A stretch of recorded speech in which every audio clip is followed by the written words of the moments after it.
Hey, Brandon. Hey, sorry about that earlier. I appreciate you jumping off real quick. No I just had that appointment with that guy, and he was crunched for time. So, anyhow. Not a problem. Yeah, so what I was saying is, obviously, hindsight's 2020. I wish everybody knew about my channel ahead of time. I have a feeling you found it once you typed in oil raising z06, something along those lines, and you probably found me, huh? Absolutely. Yeah. So just to give you the backstory on mine, because my first channel got deleted by that Justin the Horsepower Obsessed guy after he gave me permission to use his footage. Talk about that. I was aware of that guy's channel, and then I just sort of sniffing around stuff. I mean, it's not to bore my life story. Spent a lot of times in the early forum days, like when the LS1 was new. Like, I mean, a lot. Right. Was new on a lot of that stuff. First an LS stroker. I was the first guy to do a cannon valve LS platform head. Spent a lot of money the hard way, learning what was wrong with it. But right. And I've been away since things have changed. So, but that dude, I don't know what to make of half of what the current go-to information. These guys have no. They have some people who feed them information, but as far as car guys are concerned, they're clueless, in my opinion. They're learning as they go. That's my point. You're in the minority, right? So once upon a time, if there was something that was bullshit, hey, the factory screwed up on this, or this is not as optimum as it could be. Well, that's where you went for it. And now you hop on there, and 99% of it is, oh man, ported throttle bar, look at the carbon fiber foot struts, which is great. But outside that one cat from Georgia with the powder blue car, Brandon, he's a good dude. Man, I want to race my car, and here's what I'm going to do. I'm going to show you what I'm doing. I'm going to buy a part, and I'm going to tell you it sucks, it's good, or it's fine, but it's not worth $3,000. That's good information to know. Even there, I don't know that a couple street pulls and stuff is really going to tell you a lot. I don't know. It's interesting. So go ahead. So you guys were worked together on stuff in the past? Well, so I'm contrary to popular belief, I'm actually a really nice guy. Like, I want to see people succeed. I'm the oldest of my family with my brothers and sisters, and I was never like competitive in like go for the jugular kind of way. It's like, you'd have healthy competition, but you always are trying to lift each other up kind of things. And, these guys are just go for the jugular, like just, I don't know how to explain it. They're very cutthroat. And so I was trying to help Justin get his channel, get more business to his clear wrap place. My first C8 Z06, because this isn't my first one, my first C8 Z06, I actually went out of my way to get it clear wrapped at his shop because he asked me to do that. And he just opened up this new shop down in, Broward County near Miami, Fort Lauderdale area, and said, will you please bring your car down? I think I can get it done for free.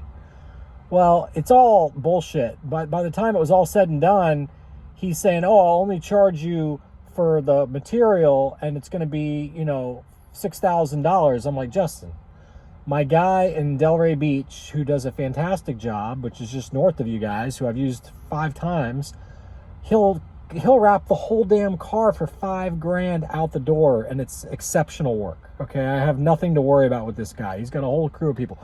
And so Justin's like, okay, well, what if I match his price and throw in grill guards? And so, real long story short, he never gave me the grill guards, and they screwed up my clear wrap.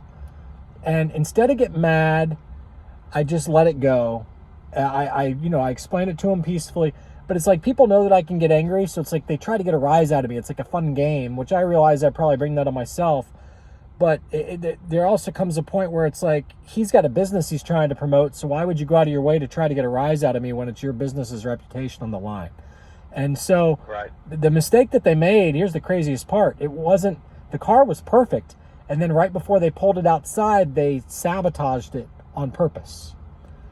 It's the craziest shit in the world. They cut raccoon eyes around my taillights after I'd taken the whole back end of the car off so that we could tuck the clear wrap underneath the taillights so that there'd be no seams. They cut raccoon around my taillights, which is the standard protocol. But it's like, why did we take the back end off the car then, guys? Why did I did it. I took the whole back end off the car to make sure it was exceptional so that I could like show everybody what a great job he did. So anyway, so I just let it go, and he took pictures of my car in front of the Hard Rock Cafe Casino. That was my car in front of that casino. And we were still friends. I didn't get mad at him. I just said, how about on the next one you wrap my back bumper for free, and you only charge me for the rest of the car instead of us do this again right now, because I'm worried it's going to peel the paint off because the paint hasn't fully cured yet. This is a brand new car. And he's like, okay, that sounds fair. So I was like, okay, good. So we moved on. He never gave me the grill guards, okay? And I never got any further wrapping done from him. So then the next thing you know, he's just got this weird thing where him and Keith Cornett with Corvette Blogger and John Elegant, they're just really anti-dealers selling cars over MSRP. And I'm like, listen, that helps our used car values, because when people can't get a new one cheap, they have to buy the used ones for big money. Those of us who get on the list and buy the cars at sticker somewhere, that's a bonus for us because we can actually break even or make money. Who cares if dealers are selling cars over sticker? As long as they're not lying to their customers and promising them one thing and then doing another at a later date, I have no problem with a dealer selling for whatever price they want. It's like, just don't promise people sticker and then later say, oh, it's going to be 50 grand over after people put down a deposit. That I'm not cool with. But if a dealer never told you you're getting a sticker, it's the United States. People can charge whatever the fuck they want. But these guys are all communists, so they start coming out with all this shit about how, like, constantly talking about, don't buy cars for over sticker. Here's a dealer who sold a car at sticker. Don't buy a car for over sticker. And they literally killed the market and then the other thing is they started talking about the 2025 zr1, which wasn't going to exist. General Motors was going to change over the model year to 26 back in like May, and they aborted that at the last second. Conti actually made a video explaining that he'd got an official press release from GM internal saying that the changeover for 2026 was the end of 25 was May, and the 2026s were coming next. And these GM puppet people realized that I was going to make a fortune in bets, because technically I said there was going to be no 2025 ZR1, and there wasn't, because they're all going to be 2026s. So as the bet was made, I was going to make thousands of dollars with all these people. So they literally, GM hates me so much right now that they literally changed the model year, which they can do. They can change when they're going to shift the model years around, just to make 100 2025 ZR1s. That's like the smallest production run of Corvettes ever in any year since, like, the 60s or something crazy. You know what I mean? So, pretty wild. So they did that, and then everybody's like, oh, you think they did that just because of you? I said they had an official press release that the dealers got, and then so anyway, so that the hate is deep. You know what I'm saying? It's like they've got this conspiracy where they're really working hard to prove me wrong, because they know that I have their number on what's wrong with these cars, and I didn't realize what a big deal it was. I didn't realize that this problem with the fuel raising, I think, is going to be the problem on the 6.6 motor, because I bet you it's got two high side fuel pumps. And so by me Let me ask you this. Yeah, go ahead. Did they do the same configuration on the ZR1? Yes and no. So the ZR1 has the exact same fuel system as our Z06s have. Everything's present. But then they added port injection. And port injection would allow them to band-aid the problem, in my opinion. Like, if they're aware of the problem, which I'm sure they are, and they are clever, they'll realize that when the car is idling, if it starts doing this crazy shit, they could cut back the direct injectors, which is where the fuel fork happens, and they can just go to the port injection. The port injection won't have that problem, okay? It's just, it goes up to a regular port fuel rail, set of fuel rails, and it's not running through the two high side pumps. It's running just the low side single fuel pump up to the port. So now it's back to being a regular car where the fuel doesn't get forked into two perfect halves.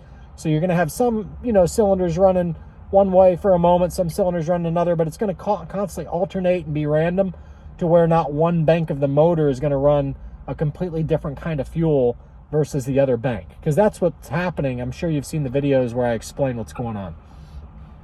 Yeah. And you're talking through with, like, given Joe dealership tech, even the guys that are solid at what they do and have experience, not a million years could you try to go down the road of, you can't have dilution and overfueling and detonation within the same trip. if it's behaving that way. And then, heaven forbid, there's not a code. You have a misfire or engine operating suboptimally that doesn't trigger a dash code. And I'm like, well, so hence your real good thing for the DTCs and say, hey, is there something that's stored that you guys can see that I'm not privy to? Exactly. So That's what you got to get. That's what you got to get, and you got to tell them Yeah. not to clear it, because so often they just clear it because they're like, well, if there's no check engine light, then this stuff is just some battery terminal bullshit, and that's true, but I think GM has figured out a master plan to work all that to their advantage, where but I know from people on the inside that the Z06 was delayed from 2021 until 2023, and they told me over and over and over they're having serious trouble with detonation and emissions and blowing out rear main seals and blah blah blah blah blah blah blah. And they told me this stuff, and I don't even think they understood the full magnitude of what was going on, because the way that they explained it to me was like, oh, all the cars blow out their rear main seals over X amount of time. It's just something that happens when the cars shut off. They do this little burp noise and blah, blah, blah, blah, blah. And then on a separate topic, I found out from a dealer early on that that they had an oil raised car that was a brand new car. It was right straight off the truck going through PDI. And while it was sitting there idling in PDI, when they checked the oil, they realized the oil was sky high, and they're like, what the fuck's going on? And so it's happened to brand new cars. Now, that's not a public story, but that's a story that somebody like you reached out to me on YouTube or Facebook or whatever and said, hey, we need to talk. And that they reached out to me after it happened to my car on my first car. So this is why I started telling you about I've had two cars. So my first car, it had transmission check engine lights, and it did have detonation one time in the cold weather, I feel like. I'm trying to remember when I had detonation. In real cold weather at sea level, it did. But what it really surprised me was when it was literally the week that I was buying my new car, my second car, which is the one that I have now, the one that is the lemon car, okay? So I was buying the matte wrap car, the one that I had matte wrapped, not at Justin's place, at my other place. It's awesome. And because I didn't want to mess with him anymore, because by then he and I had our falling out, and I'm like, it's not even worth dealing with this guy anymore. So but anyway, while I was dealing with that dealership, because they had a little hiccup on the financing, because my address, the bank didn't like the address I was using, so I had to go back to one of my older addresses that I had better history with or whatever. It is a long story, but the point is, they didn't let me take the car right away. They said, hey, we're having a hiccup with the bank. I said, no worries. You keep the car in your showroom. I don't want you guys to have a heart attack that the deal's going to fall through. I said, wait till you get an approval from the bank on the address stuff, and then I'll come pick it up in a few days. So that first day when I was there, I took my salesperson for a ride in my broken-in car, because he said, can we go for a ride? I'd love to drive the car. And I said, sure, because this was the one they were selling me was the first one they'd ever gotten. And I said, rather than drive the brand new car that's not broken in yet, let's take out my car that's been broken in, and you can really have at it. So my car had like 20-some thousand miles on it at that point, mid-20s. And, still under bumper to bumper, obviously. It was still the year 2023. I had one of the very first allocation round 2023 cars back in December of that year. And now we're in like May, June era, okay? So I say to the sales guy, I say, let's take this car for a ride, and you can drive. So I tell him, gun it. And he keeps gunning it, supposedly, and it wasn't fast. And I was like, don't be scared, gun it. And he says, I am. And I'm like, well, I'm not going to get in a fight with the guy and tell him he sucks at driving or something, but, it is what it is, I guess. So we get back to the dealership, and I kind of had questions for him. I'm like, you were really gunning it? And he's like, yeah. And I was like, huh. And so I checked the oil on just a sporadic thing, because I was going to tell him how the oil gets low. Like it loses a quart pretty quickly, and that you got to always add. And I was trying to give him tips to tell his customers. I was like, you got to let these idle when you check these, and check the oil. I pull out the dipstick, it's sky high, and I was like, okay, I'll wipe it off, and now it'll probably be a little low. And I put it back in, pull it out again sky high. And I'm like, what the fuck? And I'm trying to remember what happened. I'm trying to remember if they had just changed the oil too. I forget, but the point is, I was like, is somebody punking me right now? Like, why is my oil sky high? And I think I had just got my oil changed at their store, believe it or not. And and so I didn't want to accuse them of anything, because see, dealers, they can opt to not do business with you on a car. They can just say, we don't feel comfortable selling you the car. We're going to go sell this for 50 grand over sticker. Like, if you piss them off, they're allowed to pull out of a deal. Okay. So I was scared of pissing these dudes off. Okay. Like, I had that fear. So I'm like kissing their ass, even though I'm scared about this raised fuel thing, because I had never heard about the raised fuel thing yet. So this is the first time I'd ever heard anything about it. Okay. So I call up one of these people who is, tight with these dealerships and stuff, who works at a dealership basically, and works at a big Vette store.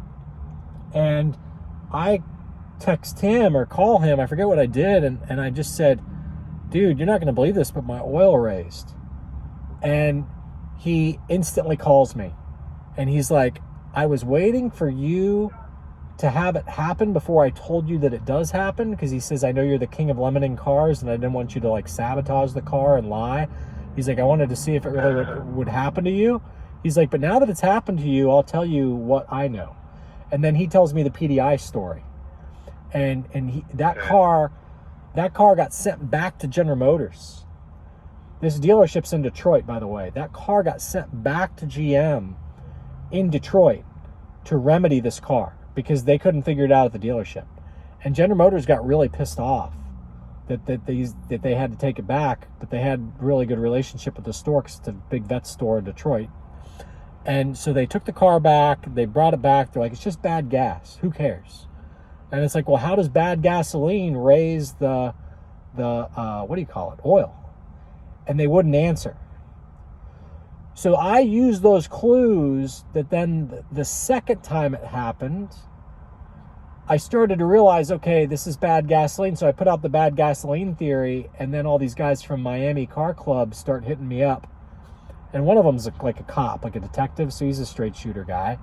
And he's like, dude, my car's been in the shop several times for this, blah, blah, blah. And I'm like, I think it has something to do with water in the gasoline. You have huge downpours in Miami. The water goes into the, manhole covers at the gas station that lets the water into the gas. And that's what I think is going on. I think it has something to do with water. And so he switched up what gas station he was going to, and sure enough, that supposedly fixed it. But he was like losing his mind. But we think that's basically what happens, is because the water separates the gasoline from the ethanol, and you get water, ethanol, and gasoline as two parts. Not exact two parts, but it's kind of like a diesel fuel filter. The water separates to the bottom without a density. Yeah, sure. Yeah. So that's what happens. Yeah. And then when it's flopping around inside the tank, the pump picks up the different thing, and that's when I came up with the McDonald's straw theory. I don't know if you saw that episode or not. Say yes or no, so I know.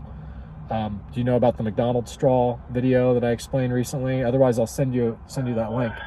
It's when I explained it. I did. Yeah, I did. Yeah, it's kind of like when you're at the very bottom of the cup and you're getting like, slurping. Yep, exactly. You got it. Yeah. Okay, so that V at the top of that line separates that back to two parts, because understand, the fuel isn't flowing through the damn thing like a hose. It's barely moving. It's moving by millimeters, and as it's moving, you got these. I mean, it's moving very slowly, because, it's a decently thick line. It's about the thickness of a straw. And your engine isn't using that much fuel when you're just idling and just chilling. And what happens is those fuel pumps, the high-side fuel pumps, they're like battering rams hitting the fuel backwards in between each take stroke. So they're taking some fuel, but then they knock it backwards again. They take some, knock it backwards, right? And so, but like on a microscopic scale, so it's like a jackhammer, as those high side pumps, they're running, like 3,000, 4,000 psi when you're on wide open throttle and stuff. And when you're idling and stuff, they're like 2,000 to 3,000. So huge PSIs, the high side pumps. So the low side pump is feeding them anywhere between like 30 psi up to 80 when you're at wide open throttle. Okay, it's the higher pressure. So the high side pumps are controlled by the low side pump's feed pressure. And then the high side pumps have a couple little regulators to them. But in general, their pressure is dictated by the low side pump. But when you get two different viscosities of fuel, that's going to change the pressures. That's going to change the flow rates through the direct injectors because there's these little microscopic holes. So when you change the viscosity of the fuel, you're going to get way more on one side than the other. Plus, you got two completely different substances. So how the hell is the car supposed to run, Stoich in both banks when it only has one macro dial, which is the low side single pump? You see, it can't do it. It's impossible. So I figured all this stuff out on my own. Like, nobody taught me this. I just know enough about fuel systems to say, here's what I think's going on. And then a lot of people in high places are like, you're a genius. And I don't know if you saw in that video where I'm talking about the McDonald's straw, there's some female that says I'm a genius, and she's got like 500 subscribers, and she has no videos. How does that fucking work? So that female is either works for a big mega like Porsche or Chrysler or General Motors or whoever, and has a bunch of people fucking watching what she's typing, okay? Yeah. Who are subscribed to her so they can keep track of what she types where, or that's an AI bot that realized that I'm very smart. And honestly, it's pretty interesting, and I'm not trying to toot my horn. This is all fact. If you type in Vette Titans on Google, AI says this guy is a very knowledgeable source of things. It thinks that I'm very smart. So AI follows my logic. Okay, it's interesting. I have no control over that. Like, I'm not bribing anybody. I don't pay anybody. I don't subscribe to extra subscribers or pay for extra bot subscribers. I don't do that shit. All the other guys do. I just want real people who know their shit, and everybody else can go get lost. You know what I mean? It's like, I'm not here for the idiots. I'm here for the people like you who are going to benefit from it. And, to me, the planned obsolescence has crossed the line because it puts our life in danger. That's what I have a problem with. So up until, this life in danger stuff was occurring, and just to give you a little bit more backstory, and you might already know this about me, but on the C7s, I found a weakness on those where I could put those in a limp mode like clockwork, and GM disabled the code that would cause the car to go into limp mode in the middle of me lemon lawing multiple C7 Z06s in a row. Like my first one, they never disabled it. It lemoned out for P0 or P228C, which is low pressure in the low side line, because I found a spot in really cold weather where the low side pump could not physically keep up with the high side pump. And so I speculated that on the C8 Z06 they were going to run into the same problem again, which they did, because the C8 Z06 was originally supposed to be 720 horsepower, and they had to knock it down to 670 because they found out that I was right, that in cold weather at sea level, the car runs lean. The low side fuel pump cannot keep pace with what the computer demands. The high side pumps can, but the high side pumps... Yeah, go ahead. Let me ask you this. Would it be a packaging concern that it doesn't have dual intake pumps? I mean, no. I got rid of a GT500 that had that set up. I drove it for 10 years, and I could have driven that thing year-round, coast to coast. I got rid of it with 75,000 miles on it. Literally, I had to put a washer fluid tank in it, and that's it. It was phenomenal. Yeah, what it was. If it had port injection, there's why you were fine. If it had the zr1 where it has both regular injection, direct injection plus port injection, the port injection's like a garden hose, so it's easier for the low side fuel pump to get a large quantity of fuel into the chamber. The DI injector is the bottleneck. So on our C8 Z06s, there's no easy way to get the fuel into the chamber. It's got to nail it all through that little tiny microscopic holes, and that's hard for the low side pump to facilitate when the high side pumps are actually a battering ram backwards in every millisecond. They're coming backwards and knocking that fuel backward like a you know what I'm saying, like a dead end, like a water, like when you shut off the water in your house, you hear that boom when your toilet or your... I think that's why you think that's why Ford's dual overhand cam setups were limited? I mean, maybe they don't want that much power. They weren't trying to push the envelope that hard. 650 horsepower. Limits the naturally aspirated. 650 horsepower is what you can get away with a single low side pump. That's the end. Yeah. And so once you go beyond that, you're in detonation territory. And by the C8 Z06 being at 670, it's still in detonation territory. And I've gotten both of my cars to detonate in cold weather at sea level, but it won't do it every time. It's a two-part recipe. It's, the cold weather at sea level, that's the densest oxygen possible.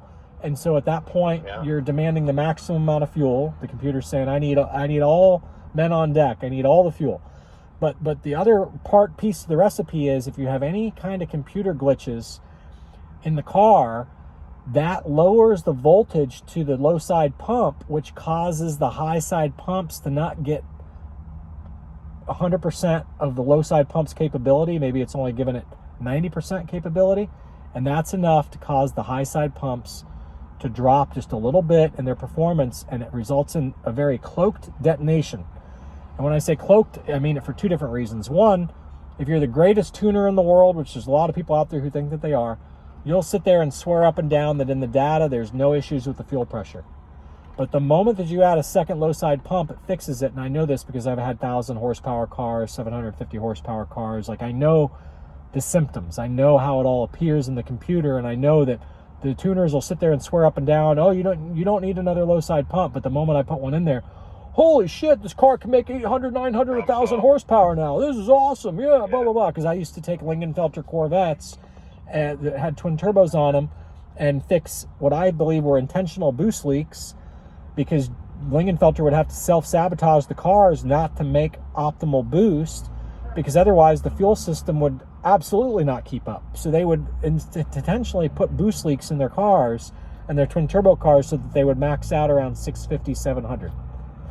And when John Lingenfelter was alive, he told me that when you really want to make big power, you have to have two intake fuel pumps in the C5s.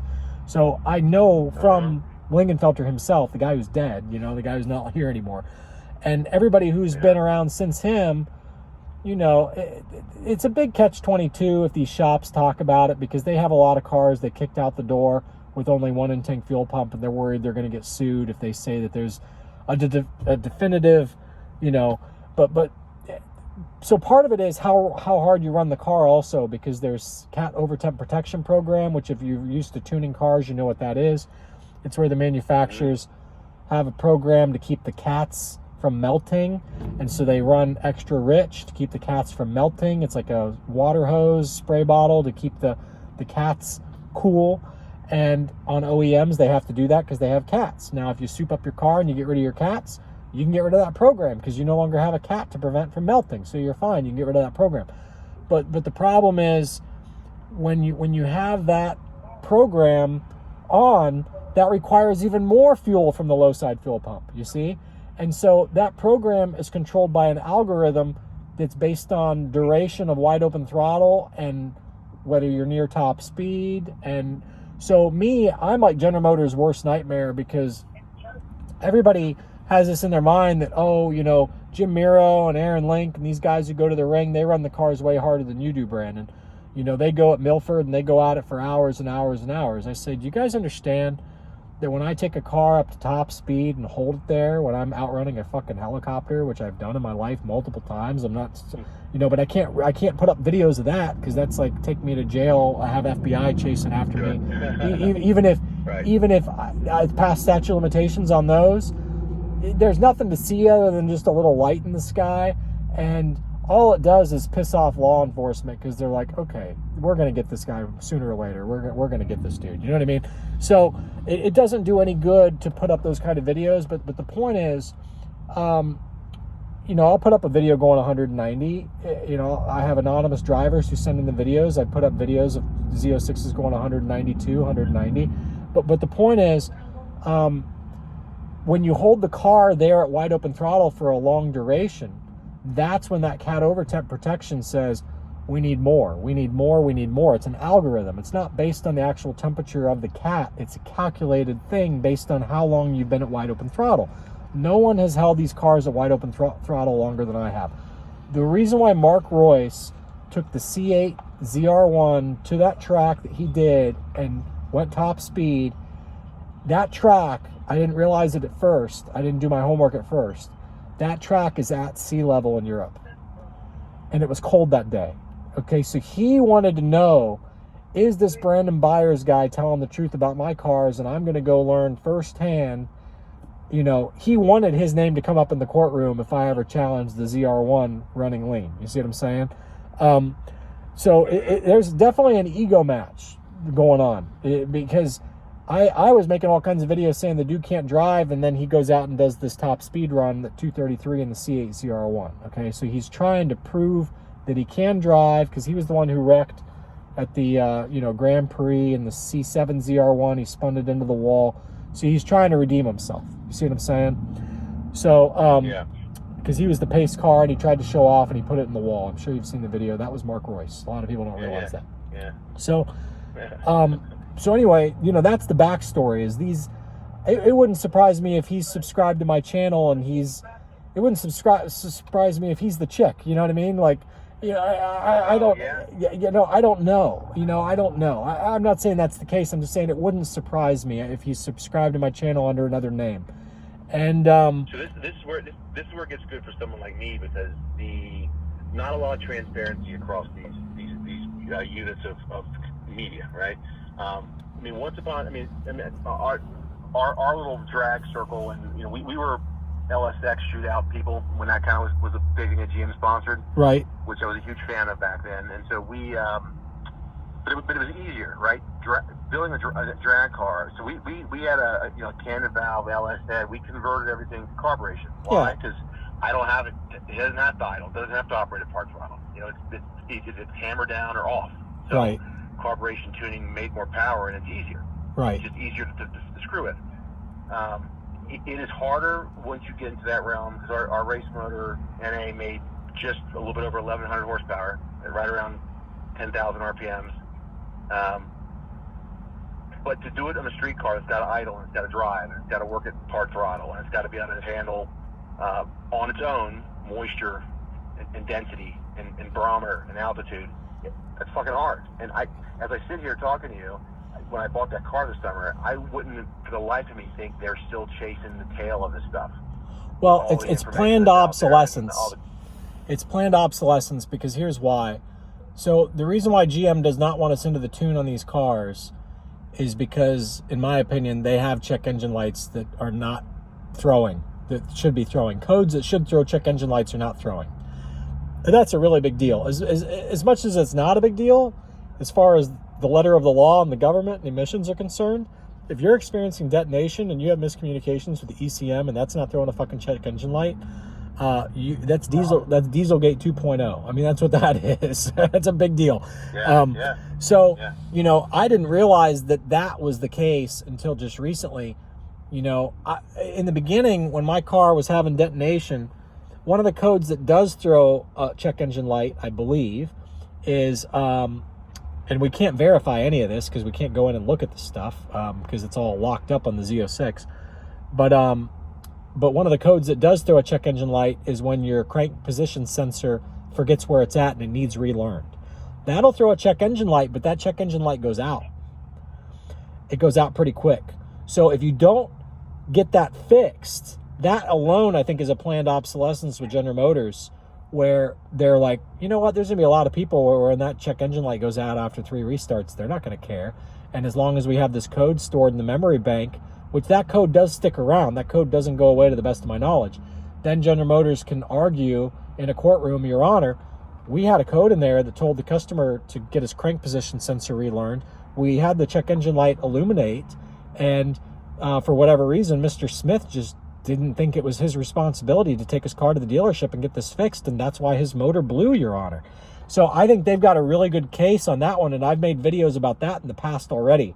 And I thought that that was like the holy grail of one of the problems with the cars. Little did I know that, assuming that code doesn't throw, the crank position sensor code does not throw, and instead you just get detonation and miscommunication with the ECM, okay, those two will not throw the code, or will not throw the check engine light, I should say.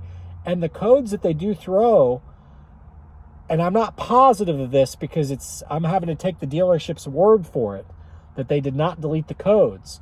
But I trust the dealer that I'm dealing with right now. That was in Cincinnati. I trust them. And they have no reason to lie to me. They're like, Brandon, we didn't delete those codes. And what was going on was I brought the car in for the codes. There was no check engine light. I didn't even bring the car in for the codes. Back up. I brought the car in because General Motors, I was like, are you guys going to buy this thing back on lemon or not? And they're like, oh, we're past the year. We have to start all over. I'm like, okay, let's start all over. Whatever. You know, there's no point in arguing with these idiots. And so I'm like, okay, let's start all over. What do you want me to do?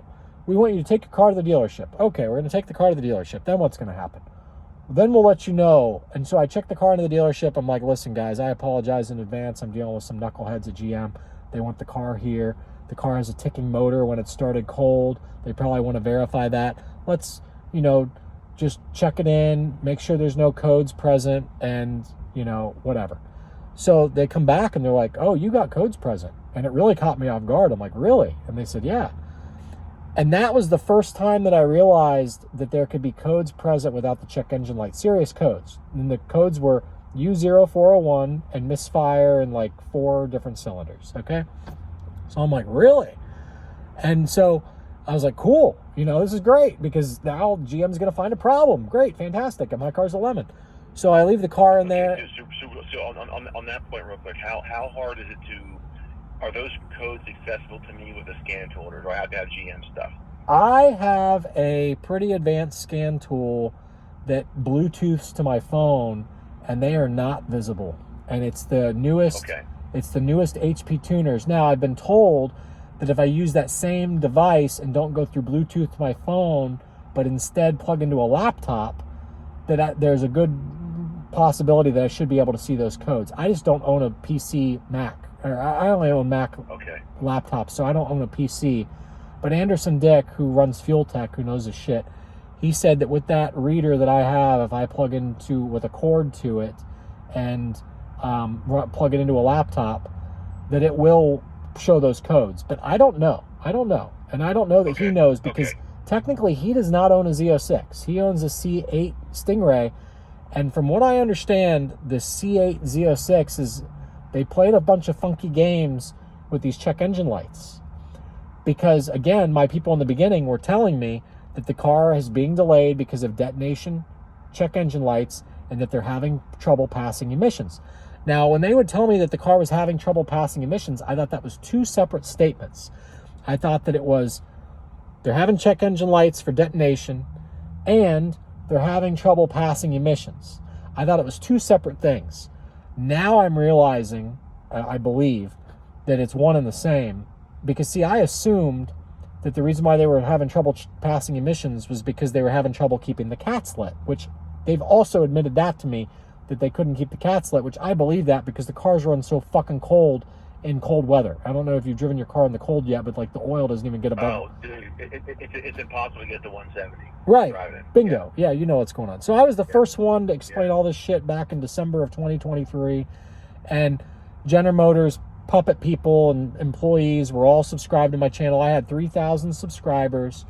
And, you know, they were watching me like a hawk. Okay. So then I think they've realized that they shouldn't subscribe to my channel because that gives my channel credence and makes YouTube, you know, share my videos more.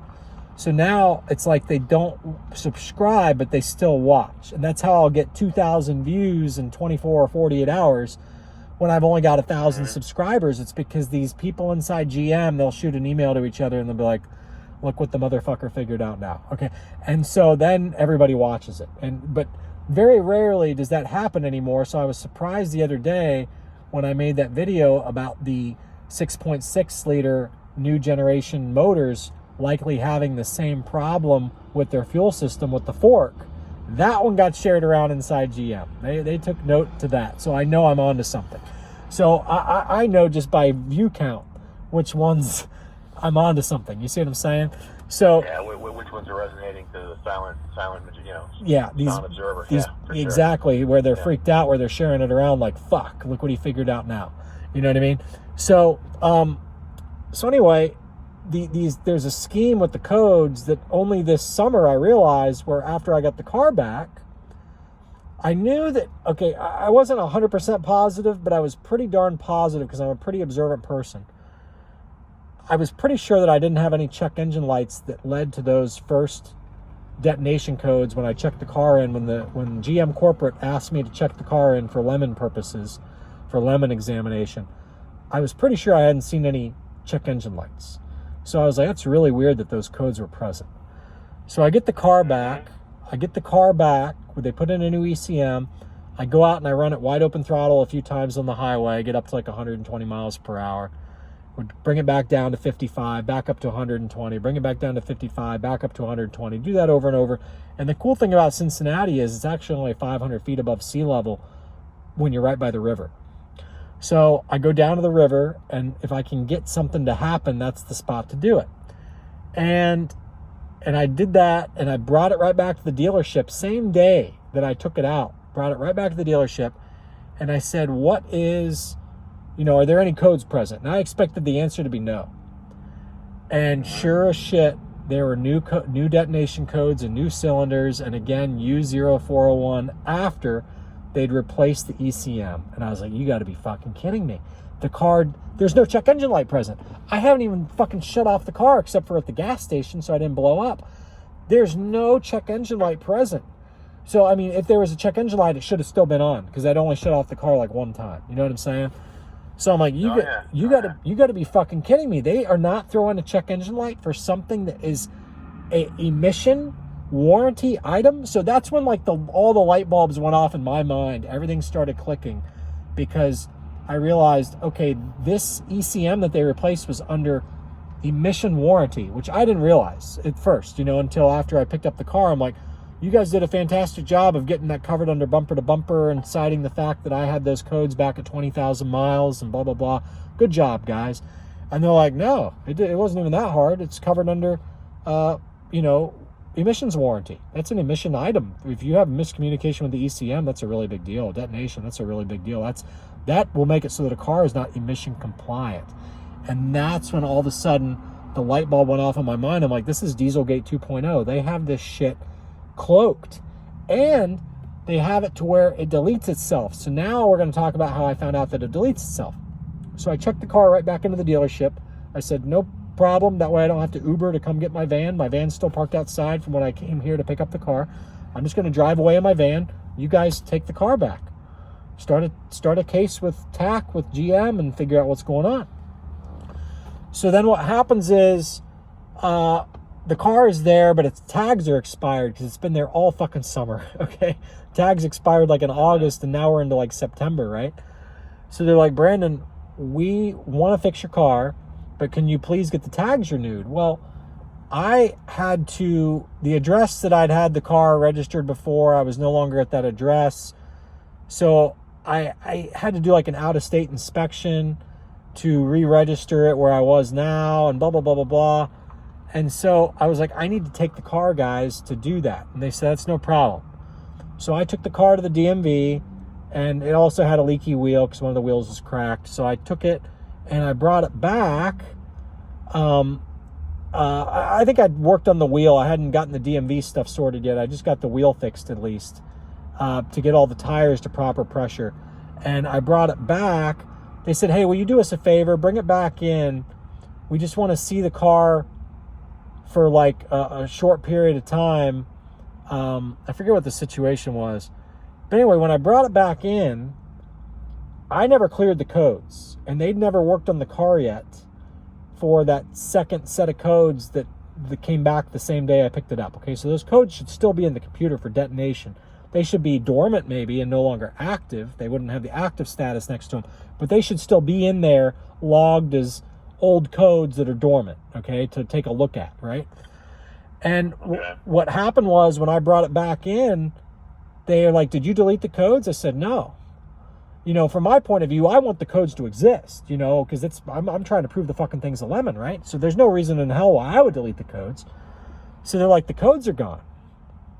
And I'm like, that's really weird. I was like, you guys sure you didn't delete the codes? No, Brandon, the car just sat here. We didn't delete anything. We read the codes that day. When you brought it back in after you picked it up, we told you the codes were present. You dropped the car. We never had a chance to look at it yet. We were waiting on GM to get back to us on what's next. We needed to be able to drive the car. We told you to go get tags on the thing and get the wheel fixed so that it's not leaking air on us. And, so it's safe to drive. And you're telling us that you haven't cleared the codes. We didn't clear the codes. We don't know how the codes would disappear. Then it finally dawns on me, if General Motors doesn't have the fucking check engine light throw, it would be to their advantage to have the codes clear after several restarts. And it just becomes a big, finger point thing. And here's the interesting thing. So now I'm going to back up another step. GM on the Z06 doesn't just have GM computers. It also has Bosch hardware present. And this I'm positive of. The people who told me this, some of the people who told me this, because there's been many people who told me this now from the inside. Some of the people who told me this were the people who had the fuel raising car up in Michigan, okay, at the dealer. Okay. Those techs. So those techs told me that that there's two different sets of hardware inside these computers, and that the GM engineer that came out and chatted with them basically told them that the reason why the car doesn't throw check engine lights is because their official cover story is this, and this is a cover story. Up until now, I believe the cover story, but now I see what it is. It's a cover story. It's not the real truth.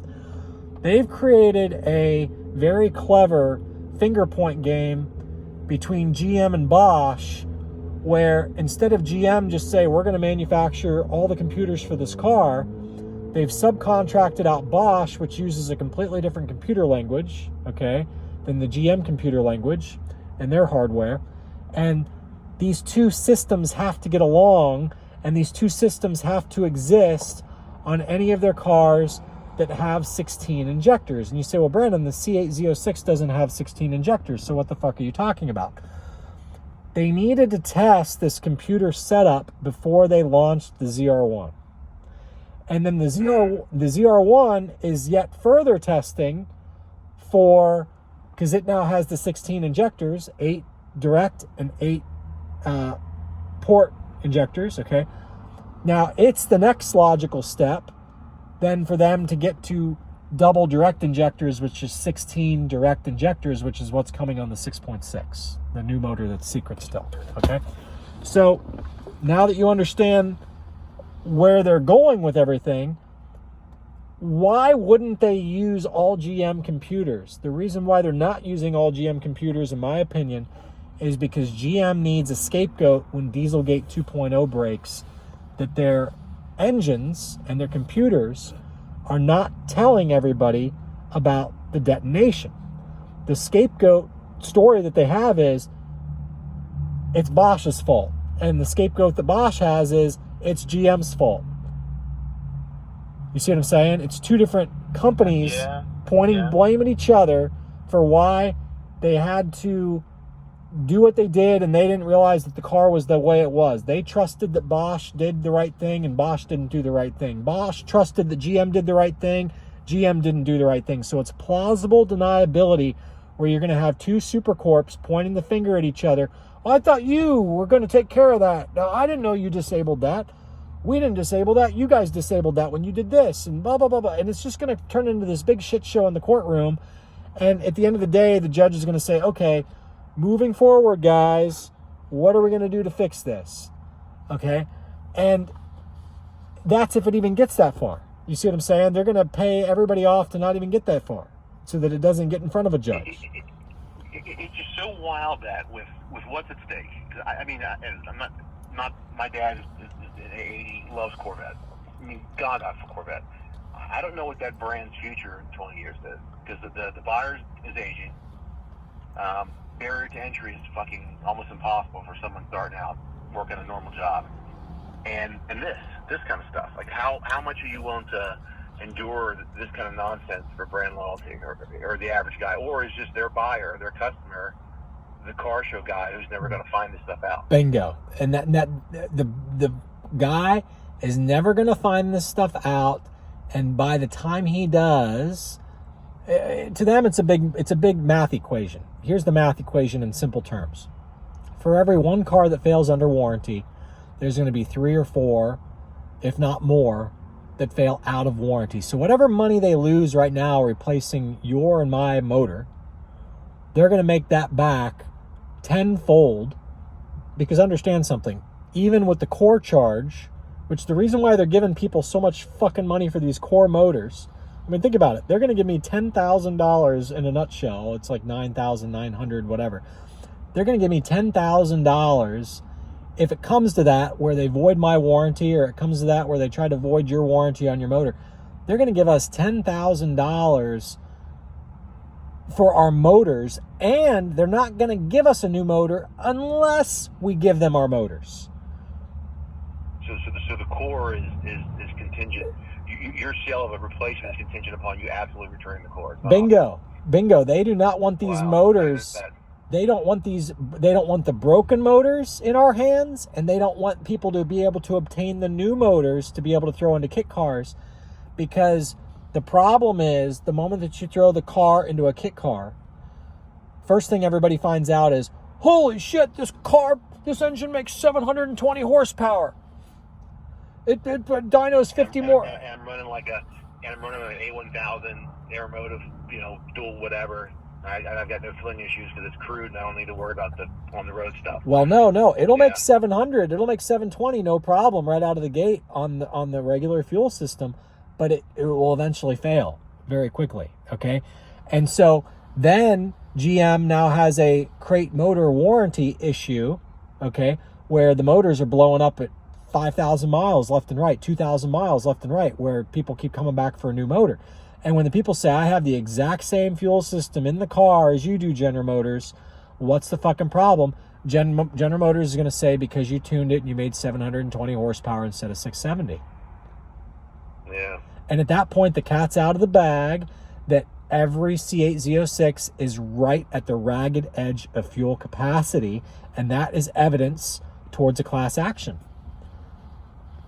Because that's what causes detonation, is when you run lean. Okay, and the computer glitches draw down the power on the fuel pump to where the fuel pump creates 90% flow, 80% flow of what it's supposed to do, the low side fuel pump, which is voltage driven. If all of a sudden you have a voltage spike drawdown in the system because you have a bunch of computers rebooting at the same time, because that's what they do. The computers like reboot in milliseconds, but still when that happens, it's a spike down and you have a miscommunication, and that's why the miscommunications and the detonation always go hand in hand. It's because there's a drawdown in voltage, in my opinion, and that drawdown in voltage causes the detonation because you have a moment, okay, when you have not optimal fuel pressure, and it's cloaked, like I explained in the beginning, where you're not going to see it if you're logging fuel pressures and stuff. They're going to be able to go in front of a judge and say, Your Honor, we had optimal fuel pressure. Brandon Byers is fucking crazy. It's those of us who have tuned cars with the C5s and C6s that know that when you get to 650 horsepower, you have to have another low side fuel pump. Even back in the big fuel injector days, before it went to direct injection, we had to go to a second fuel pump. We had to. It's absolutely. Okay. So, or you're just playing the lottery. You can get away with it for a while, but eventually you're going to run into a situation where you needed more. Okay. And that's what I used to do, is I used to scoop up twin turbo Lingenfelter cars, and I'd always ask them the question. I'd say, listen, I know these cars have detonation. I know how to solve it. And, if you don't tell me about it, you're just going to lose my respect, and I'm not going to want to do business with you. If you're honest with me that the car has the problem, no hard feelings, I'm going to fix it. But let's be real. The car has the problem, does it not? I'm going to be able to tell as soon as I stick a stethoscope thing, a boroscope down into the down through the fuel injector port or the spark plug port to see that there's pings on your piston face. Yeah, you're right. It detonates once in a blue moon. I don't know why. And I'll explain it to them. I'm like, it was cold out and you were near sea level. I'll be damned. How'd you know? And so I used to find cars that would be tuned up in Colorado. They'd come down off the mountain. They'd all have the problem. You know what I'm saying? So yeah. So that was it. I used to hunt those things down. I'd find them for a cheap deal because the guys were fed up with them and they were willing to let them go. And their wives said, get rid of that fucking thing. It's a money pit, because they'd already replaced the motor once, or they knew they were going to have to soon. And I'd buy them accordingly, and I would steal amazing cars.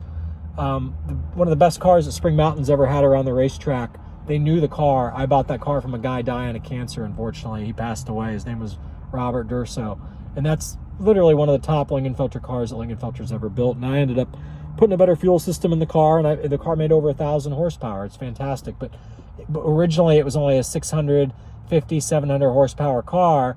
Even though he bought the 1,000 horsepower package from Lingenfelter, the dunces at Lingenfelter didn't give him 2 in-tank fuel pumps, and so they just gave him an inflated dynograph and all this other bullshit, and they would dyno it at high altitudes so that it would correct.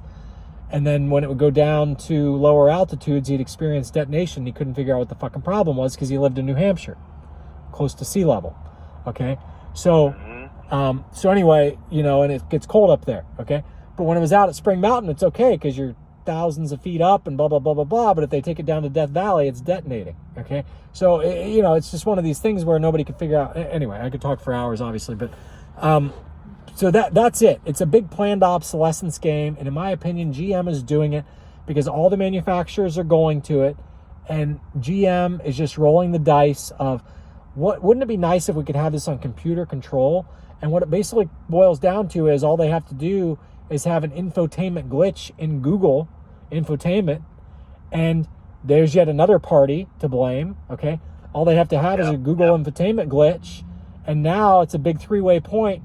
No, it's Bosch's fault. No, it's Google Infotainment's fault for drawing down the voltage. No, it's General Motors' fault. Blah, blah, blah, blah, blah. At the end of the day, anybody who has the evidence that I do, General Motors is likely just going to settle with them and want them to sign, an NDA and everything else, gag order or whatever. They know that with me, they've got their work cut out for them, because even if they gag order me, everybody's going to be like, well, wait a second, what happened to Brandon's channel? And from then on, I'm saying, I'm completely satisfied with the settlement that I got from General Motors. Everybody and their brother is going to know, okay, he had to have gotten $1 million plus to shut the fuck up, because this guy, I care about the car being safe and not killing me. I don't want the fucking motor to blow when I'm in the mountains. And what's ironic is, and this is really weird, and I'm not making this up, I'm telling you straight up, there's a road with a fucking cliff on one side where you drop 300 feet. You're dead, okay? There's no question you're dead. And on that road, my car experiences problems. Not every time, but more often than not, that road, and that is the road where my motor started chirping, where my, in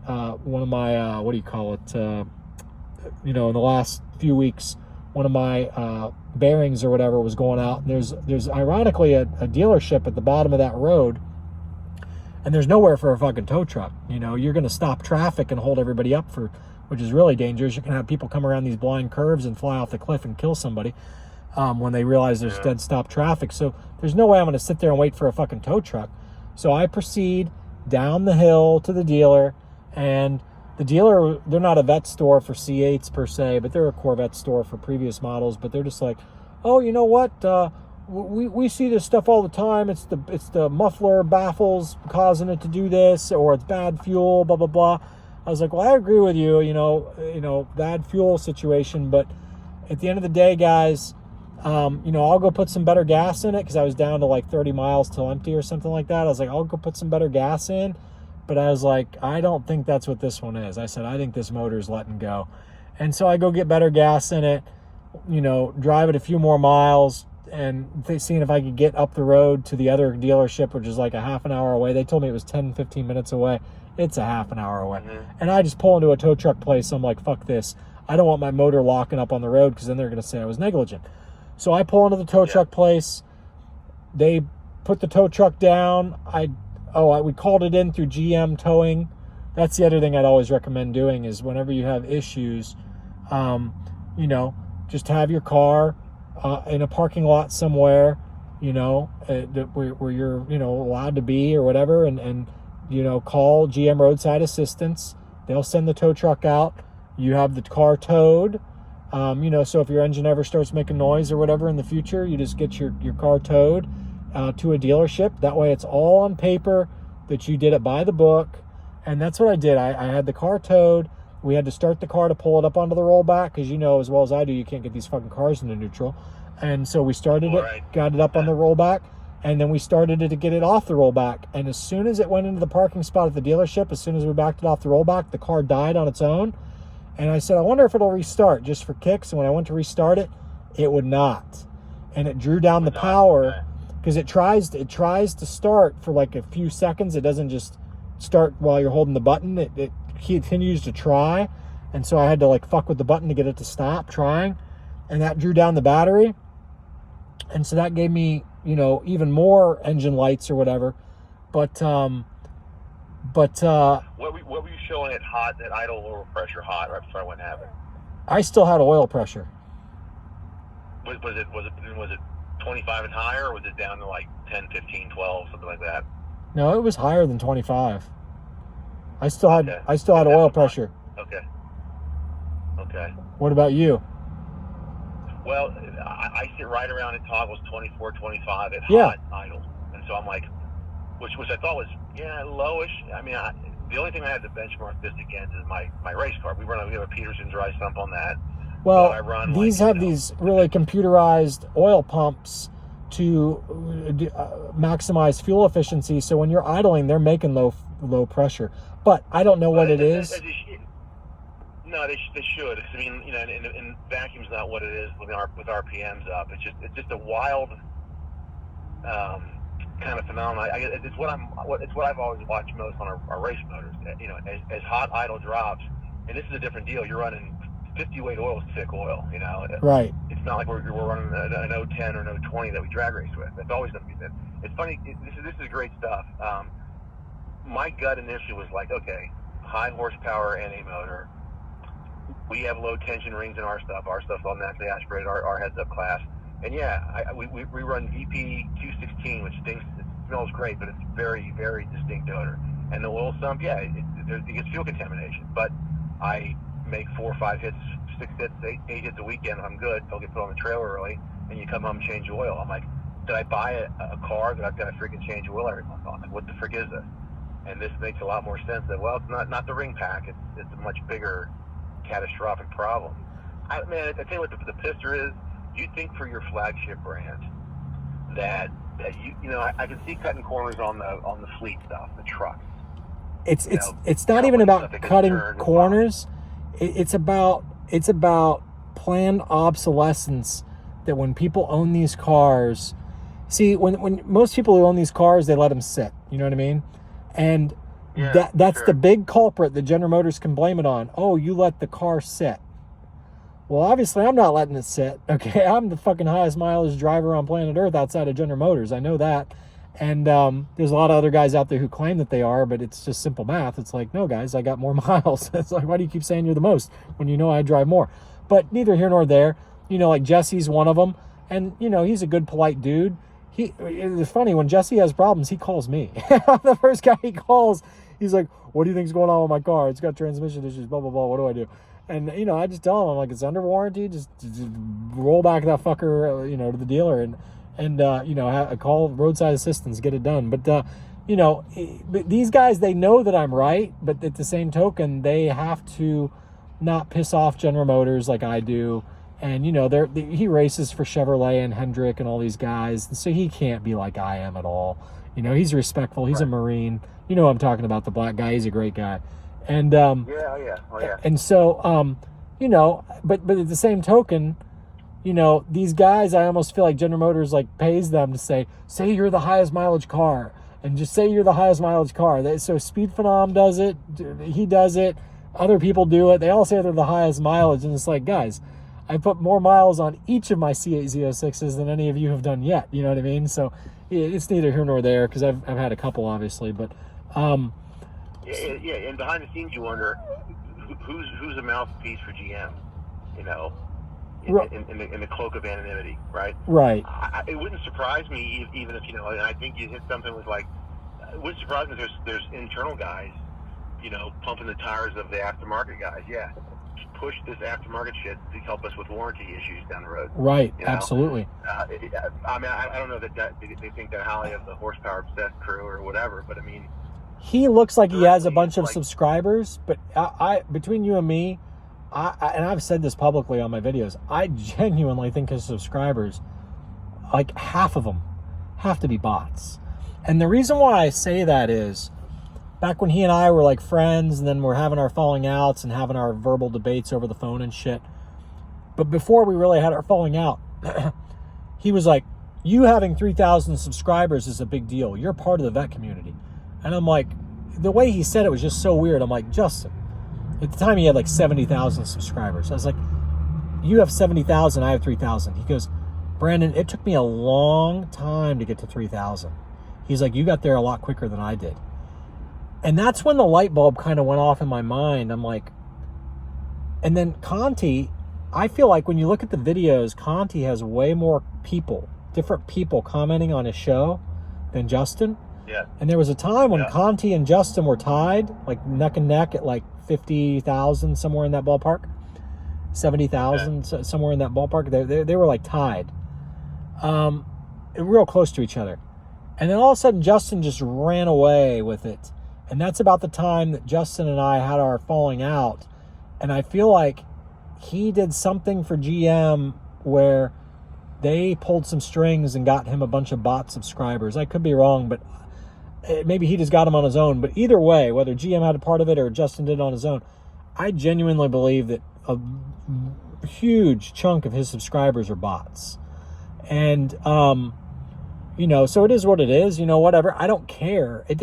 I'm not like jealous, like, oh, I want to have that many subscribers. I genuinely, like, it sounds bizarre, I like having a low number of subscribers where it's just quality over quantity. Like, I'd rather talk to people like you and have the time to talk to people like you, like for an hour, like we're doing, to find out what's really going on. Because I started this channel for one freaking thing, and it's the God's honest truth. I could have started a YouTube channel fucking 20 years ago. You know what I mean? I could have done that, and I could have released videos like Starboys 20 years ago out running the helicopters and shit. I didn't want fame. I wanted to just be able to go out, enjoy myself, be me. And then once Corvette Forum turned on me when I was having the trouble with the C7s, where I was running the C7s lean car after car after car, which should have been a class action. But even the engineers were cool with me at that time. I mean, I talked to Taj himself about this whole thing with the C7s.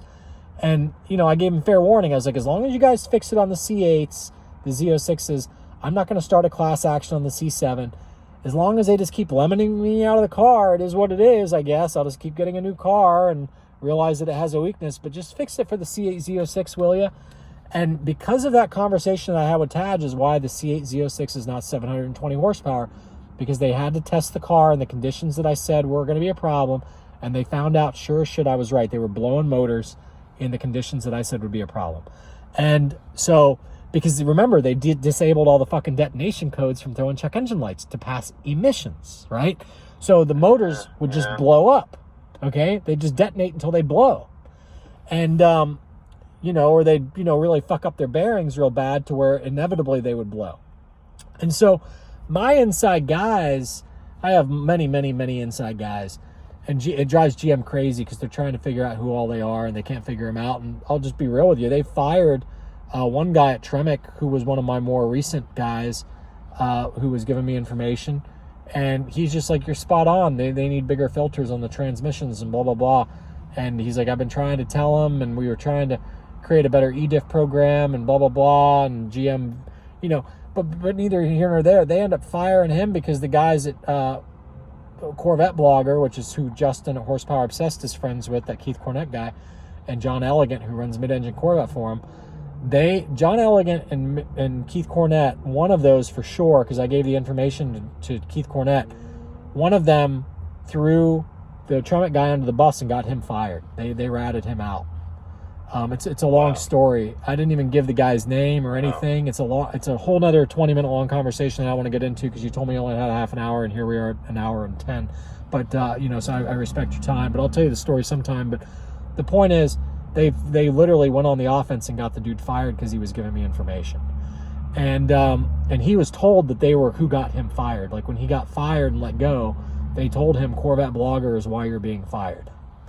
So you know, Corvette Blogger has information from you, blah, blah, blah. So, so that's when I really started getting nasty towards the Corvette call to cluelessness, as I call them. They're just, every episode is this joyful, yeah, Corvette did this at Sebring and blah, blah, blah, blah, blah. Look at what's going on. Amelia just did this, and wow, these cars are fantastic, blah, blah, blah, blah, blah. And meanwhile, they were trying to suppress my whole thing about the cars needed 2 extra quarts and needed the, filter replaced sooner than later. They're like, they don't need 2 extra quarts. They don't need 2 extra quarts. I was the first one who started that they absolutely all need it. Otherwise, you're playing Russian roulette when you go around an exit ramp fast. Who knows? If you're going to starve your transmission of oil, and this is stupid, just put the 2 extra quarts in and be done. And they were all against me teaching people that, because technically General Motors has to pay for it out of pocket if you requested it. And General Motors was freaking out that they were having to pay for these extra 2 quarts. So, because by the way, the fluid that they put in at the factory is not the fluid that they sell over the counter. The fluid that they sell over the counter is genuinely expensive. The shit that they put in from the factory is a completely different bottle, name, brand, everything, and they don't want people to know that. It's dirt cheap shit that they put in from the factory. So what's funny is, if you were to go out and buy the dirt cheap shit, they can't tell, because remember, that's not supposed to be changed until like 45,000 miles or 42,000 miles, something like that, is when you're finally. Sure. Yeah. So the point is, you could throw those. You could be changing your fluid with the cheap shit, which is one of the things I'm gonna be revealing in the future. You could be You could be replacing your fluid with the cheap shit every 5,000 miles. Every time you swap your filter, you could do the cheap shit fluid and be fine. And General Motors would never be able to prove that you did anything wrong, because not until whatever the really high mileage is where you have to switch the fluid can they then say you were supposed to have this other fluid in your transmission. You see what I'm saying? Yeah. Because it comes from... Even that alone's a mystery to me on those cars. If you have all that shit off to have access to the filter, the fluid swap in a pan is another 30 minutes if you've got a Harbor Freight transfer pump. Right. Outside of the cost. I get it. It's money. It's just not cheap. Fair enough. But like, if money is no object to maintain your car to its whatever its highest capabilities are, I don't know. I did that first time I did it. My filter, dumped a pan, put new fluid in it. Here's the only thing. The problem, as much as putting new fluid in you would think would prevent problems, it doesn't, because the filters are constantly going into bypass every time you're cold starting your car in cold weather, or even once you get your filter clogged up to 3,000 miles. Every time, even less than that. Like, the information that I'm sitting on right now, that we have data, it's all like top secret still, because I'm going to do like a big reveal here soon, because I don't want the other shops to realize the magnitude of the problem. But there is a serious fucking problem with their filter. Their filter is in bypass all the time. You probably have clutch debris right after, regardless of fluid change intervals. It's going to be shitty. Bingo, exactly. Yeah. So you can't. The problem is the filter. So I'm not saying don't change your fluid, but I'm just saying at the end of the day, I'm not trying to tell you that it's the cure. It's not the cure. You know what I'm saying? Well, listen, I'm not lying. I told my dad the other night, I'm not going to maintain this car for shit if I still have it. I mean, it's like, what, are you going to take care of something and treat it knowing that tick tick tick, something's getting ready to let go. And right. So, right. Yeah. What do do I do? I'm gonna, do what I'm you're supposed to do. Do what you're supposed to Yeah. do, and drive it. And when the engine lets go, the engine lets go. Figure out what's on the RO with the dealer. That thing I was telling you about earlier about, figure out what they actually put on the RO. Like, you can ask them for a copy of the RO right now, and it'll say customer states, blah, blah, blah, blah, blah. Even though they're not done working on the car yet, just ask them for that. Or if they are done working on the car, then you have the RO in your possession. Look at what the section says about customer states, because at the end of the day, that's all that gets logged is customer states, which is CS, blah, blah, blah, blah, blah, blah, blah. Okay, so look into that. And I got to grab some food here. I'm starving, but I'll continue to talk to you. You know what I mean? I'm not trying to blow you off. I'm not sick of talking to you. No. I appreciate your time. I mean, the information out there is much needed. The fact that it's so poorly received in some avenues is sad, because, at the end of the day, what kind of check and balances do we have? I mean, we're spending a lot of money on these things, and so if it's not as good as it needs to be, or you can't use it as marketed, as advertised, I mean, wouldn't you like to know before you make this kind of investment. Hey, so listen, I don't know. for my memory, and I'm not trying to spook you or piss you off or do anything. It's just for my own memory, because I'm getting older and I do forget things lately. It's weird. Like, I don't remember things as well as I used to. Like, I used to remember everything. I wouldn't forget a single freaking thing, But, like, I'm not going to lie, and I don't want you to tell me. I've already forgotten your name, even though I think I know what it is, but I'm not positive. But the point is this. On this phone call, you've never said your name. I haven't recorded what your phone number is or anything like that. So technically, nobody really knows who you are. We really didn't get any details on this phone call. I'll tell you, I'd like to listen to this phone call again. I just record everything. I'd like to listen to this again and let you listen to it too at some point where it's just private, where only you can hear it. And if I get your blessing, if not, no worries. But if I get your blessing down the road, this would be something handy to just put up on my YouTube channel as just like an audio clip, because people like you and I, there's something about when I'm talking to somebody else who's not an idiot, I'm easier to listen to. See, when I'm making my YouTube videos, in the back of my mind, I know I'm talking to fucking idiots. There's a lot of them out there. And I come across as the idiot. It's a bad quality of mine. I wish I didn't have that, but I do. So when I'm talking to a smart guy like yourself, I'm moving much quicker, and I talk, and I don't sound like an idiot myself as I'm talking. And these videos, when I'm talking to somebody else, everybody's told me, like, these are the best videos. When you're talking to somebody and you record those calls, these videos are priceless, man. Like, blah, blah, blah. Because it reaffirms things when somebody like yourself is talking about things and whatever. And even if you did say your name or say anything that shouldn't be said, I can bleep it out, and edit it. But it's not going to be tonight. I'm not going to upload the video tomorrow or anything like that. But in time, I'm gonna listen to this video and listen to it and just see if there was anything bad in it. And if there's not, we had a really good conversation where you asked me all the key questions from start to finish. And there might be some things that I bleep out to try to, protect some people or something who I know. But other than that, about where those guys are, what dealer they're at or whatever. But other than that, these kind of things are priceless, because it's like real documentation that real people are having the problems, and it causes more people like you to say, okay, this guy's for real. I'm going to reach out to him and tell him my story, because that's what General Motors, what they do is, just so that you understand, they order Corvette Forum and these group moderators to end these discussions. Like, they'll mute the discussions, they'll delete the threads, they delete them because they don't want us to find each other, okay? Because they know that us is going to exist. They know that this problem exists on all their cars, and they don't want there to be a discussion around it. And that's why when I started Vette Titans, they did everything they could to try to destroy me. They were trying to attack my Facebook groups, and so that's why I don't even want a lot of people. I don't want a lot of subscribers, because the more people you let on board, the more they have a chance to attack you and try to get you written up with Facebook and YouTube and shit. So anymore, I'm just like, whatever, I don't care if I don't get another subscriber. This is for me. And this is for the people like you who are having real issues, where we can communicate with each other. That is the key to this whole thing, so that we can gather accurate evidence and we can continue to put together the puzzle.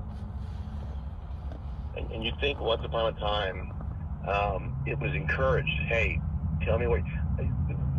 I go back to that candid valve head project, that we bit off in 2010. Yeah. And Edelbrock's a big company, nice people, right? So they made a casting. The casting went to. You're talking about the LS7, right? Guys. This was an LS-based candid valve head. So okay. We ran it on an LSX block. I got you. But when I got those castings from a well-known, CNC head guy shop, and he knew his stuff and had a lot of success with some stuff. But when we got them, guess what? There wasn't rocker arm set. So off goes the head to Jessel for design. There weren't fasteners, So the guy said, "Let me know what you find out with the fastener." I mean, let you know what I find out. This is me and a couple buddies in the garage. I'm not a shop, I took the bait. I'm trying to go fast to compete with. At that point, the elite in our class was the SAM School of Automotive Machinists out of Houston, Texas.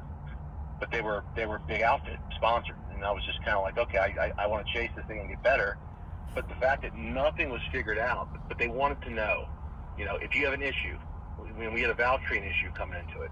Well, what did you find? Right, because they want to make John it. found. They want to make a good product. Yeah, and see, they want to make it better. Right. And see, that's the thing. GM knows what the problem is. They know how to solve the problem.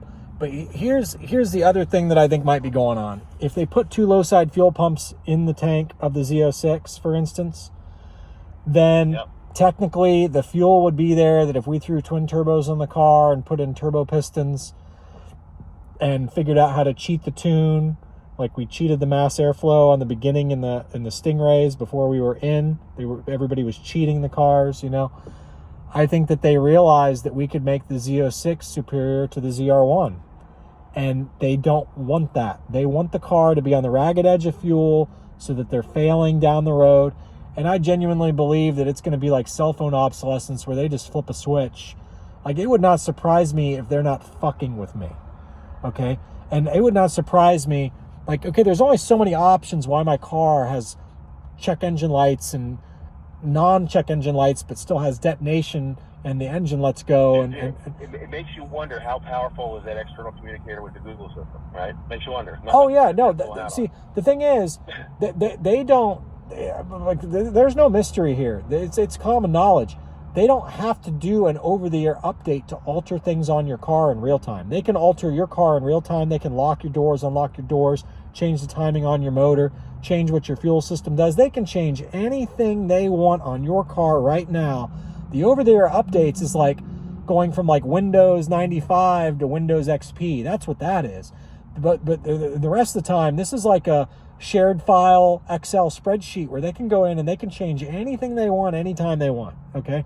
So if they're like, oh, we can make his engine detonate and maybe his engine will blow while he's on the cliff road, they can do that. I'm not saying that they are doing that, but I'm saying, you know, they've got these pins, these GPS pins programmed that when the car goes over this spot, have it do X, Y, and Z, have it raise its front lift.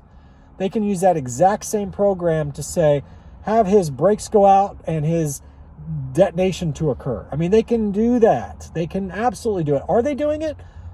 I don't have any absolute proof to that, but what I do have is on video on 2 separate occasions now. Every time I go up and down the cliff road, I'm always videotaping it anyway, okay? Because it's like a, you know, it's a badass road, and there is the possibility that I fuck up and fly off the cliff, you know, on my own accord. So I'm always filming it as I put it up on YouTube. It's fun, okay? The anonymous drivers, whenever they drive, see, whenever somebody, I have anonymous drivers that send in anonymous footage to my channel, because the idea of saying, oh, I went to Mexico. Well, obviously, if you can prove it's not Mexico, you just said, I went to, and I drove on this road, is what you're saying, okay? So that's a confession. So instead, the way to do it is you say, hey, everybody, just send me an anonymous footage, and I get anonymous footage, and I do. And so some of the footage is mine, some of the footage is the anonymous driver sending me in footage. They mail it to my P.O. box. I don't have a clue who these people are. Then I say, if it's good footage, I'll put it up. And so that's what I do. And so the point is, that's why I say, you know, the anonymous driver.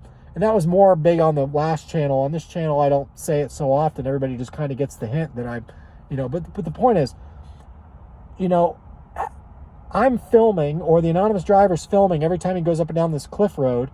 And I've had it where there's the check engine light for, what do you call it? Crankcase position sensor needs relearned. And then I have the visit to Kevin Whitaker Chevrolet, which is just down in Greenville, down south of these mountains, where I go in to get the car fixed. Okay. And then, you know, then I have it on film when they say, oh, we can't fix it for 2 weeks. Come back in 2 weeks. Guys, my motor's going to blow up if I don't get it fixed. So I have to limp by choice. The car's not in limp mode. I limp to the next Chevrolet store, to the next Chevrolet store. And I've proven that you got to go all the way to freaking Hilton Head, South Carolina, or Beaufort, or whatever, you know, a couple 100 miles away from Kevin Whitaker, 5 hours away almost, to get the car fixed the same damn day. Because no Chevrolet stores are even comfortable even messing with it. They're like, we're going to have to call GM to even figure out what's going on, and what, blah, blah, blah, blah, blah. So it's a shit show, and GM has this planned obsolescence where you got to leave in a Toyota Corolla if it's available, which it wasn't. It's Kevin Whitaker's. So it's like, you got to fly out in a fucking airplane to get where you're going if you were just cruising through the mountains, you know, on a, you know, let's go to the tail of the dragon kind of day. and we live, 5 hours away, you got to board a fucking airplane to get home, because the car is in this crazy state. But the point is, a state of self-destruction, if you will. But it doesn't even have a fucking check engine light. The check engine light goes out and says everything's fine, and you're, so anyway, I'm getting old, so I forget what I was even going with that whole point. But that road, I have that on film. So when the time finally comes that I put together a good documentary, I've got the car malfunctioning on that road. And it's my favorite road. And I don't want people to know where it is. But the shitty thing is, once I make a big documentary about all this shit, everybody's going to be like, oh, that's such and such a road. And then everybody's going to go crowd my road, which is a shame. Yeah. But the nice thing is, if people... Keep your private space private.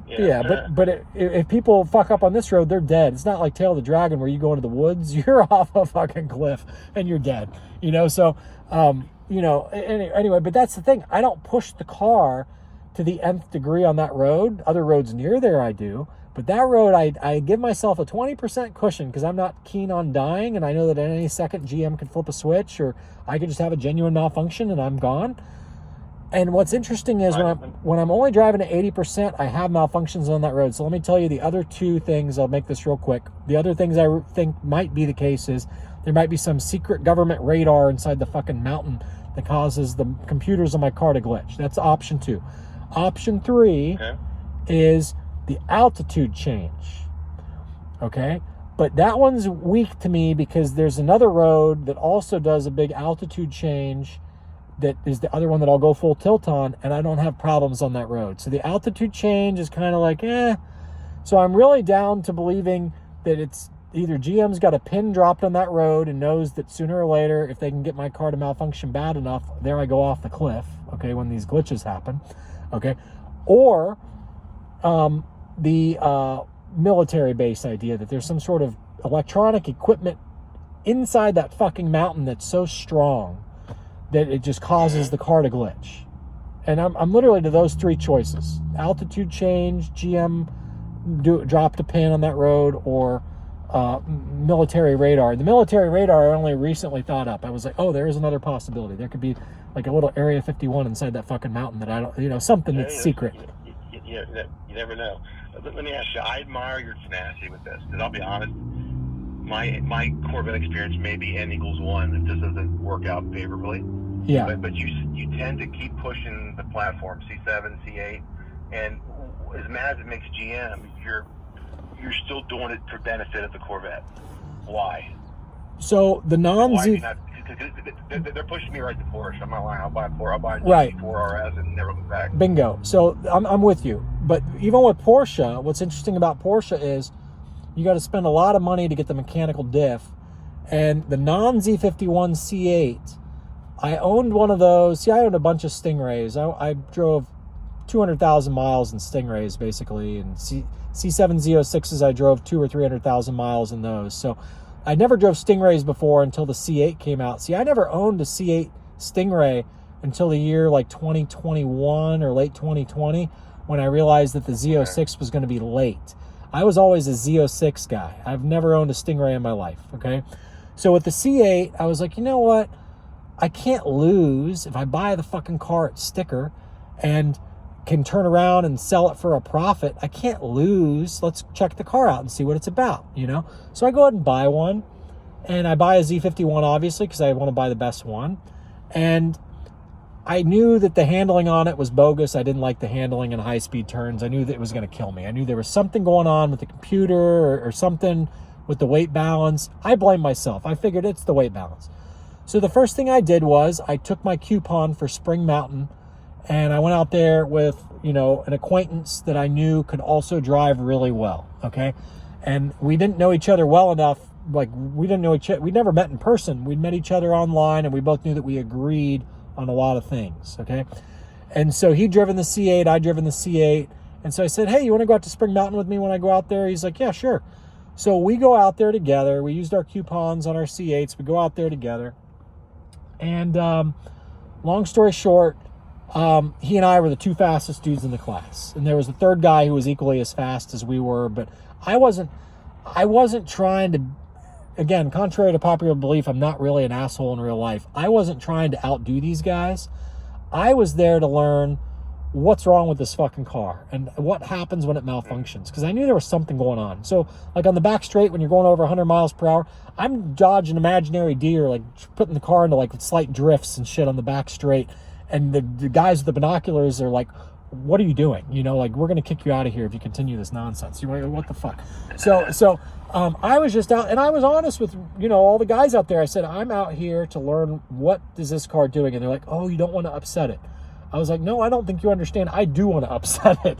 No, you don't want to upset it. Yeah, I do. No, you don't. Yeah, I do. And we went politely, you know, I wasn't like that, but it went politely like that for 2 days. But I was in the Top Gun group. It was me, the guy I went with, and the other guy. We were all the fastest guys.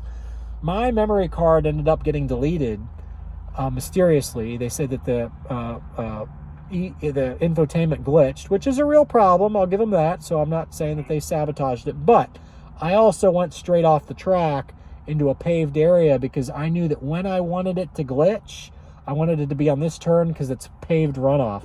And sure enough, I finally got it to glitch where I didn't know it at the time, but hindsight, I know exactly what happened. At 50 miles per hour, you can drift around the turn. At 60 miles per hour, you can drift around the turn. At 70 and up, the EDIF program flips, and it's not going to let you drift around that turn anymore. It's going to lock the EDIF, and it's going to take you straight off the track if you try to go in too hot on the turn. And that's exactly what happened. And so it took me straight off the track. I went through the cones, but I was still on pavement. And that's why I chose to do it there. So long story short, you know, I'm sitting there and I realize, okay, you know, I'm glad I came out here because I understand that I still don't understand what this deal is with this car. It will kill me on the road. If I were to have done that on the mountain roads, I'd be dead. So I walked away knowing what I needed to learn, that I don't understand the car yet. Eventually, a non-Z51 was offered to me from a dealer at Sticker. And I said, I can't lose. I'll sell the one I'm in for a profit, and I'll get into the non-Z51. I can't lose, and I want to try it. I want to see what it's about. Never in a million years did I think that it would be the best car I've ever driven, as far as handling is concerned. It is the best. It's better than any fucking Porsche that I've ever driven. It is the best car I've ever driven. And I'm like, all things considered, you know, drive down the highway smooth and still have a badass car that you can drift around turns, and it's all there. It's what you expect it to be all the time, no games. And I can pull 1.3 lateral G's with my eyes closed without even thinking about it. I pulled 1.3 lateral G's every other fucking turn I went around in that car. It was just so communicative. Everything was all there. The back end would step out the way I thought it would. Everything was legit. And I flash back to the guys at Spring Mountain when I told them, oh, I have the capability to cool down a non-Z51. There were key guys at Spring Mountain who were looking at me with big owl eyes like, do it now. Like telling me. And I was like, I'll do it eventually. And they're like, no, you don't understand. Do it now. And I'm like, oh, okay, and it was weird. But then hindsight, once I drove the car, I'm like, aha, now I see why they said do it. This is the real car. But then cooling it down is only half the battle. The filtration is the other half the battle. And if I put on aftermarket cooling stuff onto the car, and then all of a sudden the transmission's let go because of this filter bullshit, I have no warranty on a transmission because I put my aftermarket cooling on it. You follow me? Oh, yeah. So at that point, I'm like, okay, I got to solve this filter shit. And so the filter stuff was much more difficult for me to solve, which is top secret. Don't repeat that to a soul, but people kind of know what's going on who really follow me close. But I've solved it, okay? And I'm filing patents on it, and it was a nightmare, okay? They booby-trapped the fucking thing so you couldn't solve it. There's no logical explanation for the things that they've installed in this transmission which cost them extra money, other than to booby-trap it to prevent someone like me from solving it.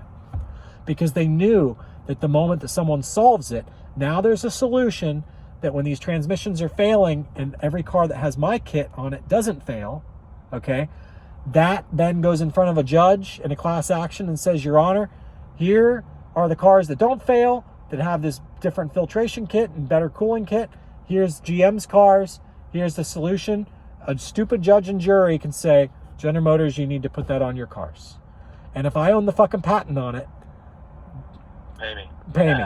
Bingo. And so that's where we're at with everything. So, that's it. It just, so the platform is a good platform. It's the shit that they've added to it, the planned obsolescence bullshit that they've added to it, and the safety shit to keep it from spinning, because that's what it's all about. They don't want the cars to spin, because when they go off the road ass first into the woods, 9 times out of 10, they're going up in flames because the trees get into the fuel tanks behind the seats. Yeah.